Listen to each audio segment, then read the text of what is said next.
আসসালামু আলাইকুম। নতুন একটি ফ্রুটসের সাথে পরিচয় করে দিব। আপনারা আসলে কে, কে খাইছেন একটু জানাবেন। এটা দেখতেই পাচ্ছেন। এটা এটা হচ্ছে একটা পার্সিমন ছিল আরকি। আমরা যেই হলুদ কালার যে পার্সিমন ছিল যেটাকে জাপানিজে খাকি বলে আরকি।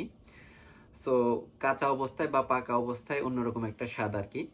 এটাও কিন্তু একটা পার্সিমন দেখতেই পাচ্ছেন। দেখতে মনে হচ্ছে খেজুরের মতো।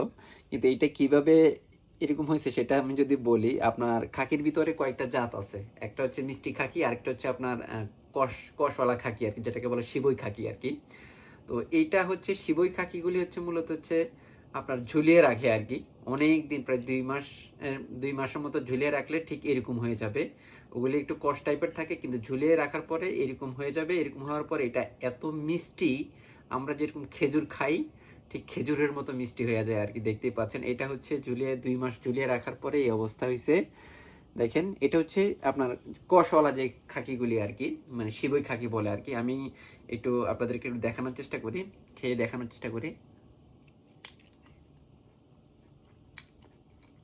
অসাম, মানে কি বলবো, মানে এত মিষ্টি বলা ভালো। আপনারা কারা খাইছেন একটু জানাবেন কমেন্টস করে। এইভাবে এই খাকিগুলো হচ্ছে যেগুলো একটু কষ টাইপের সিবই খাকি বলে, ওইগুলি ওই মুহূর্তে খাওয়া যায় না কাঁচা অবস্থা, বা এগুলিকে অনেক দিন প্রায় ১.৫ থেকে ২ মাস ঝুলিয়ে রাখার পরে এরকমই পরিণত হবে। পরিণত হওয়ার পরে আপনি খাওয়ার পরে দেখবেন এত টেস্টি, মানে খেজুর যেমন হয় ঠিক খেজুরের মতো ওয়াসাম।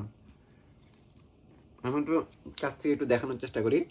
তো আপনারা যারা জাপানে অবস্থান করছেন, কারা এরকম শিবুই খাকি খাইছেন মানে ঝুলিয়ে রাখার পরে, কমেন্টস করে জানাবেন। এবং আপনাদের কেমন লাগছে কমেন্টস করে জানাবেন। আল্লাহ হাফিজ, আসসালামু আলাইকুম।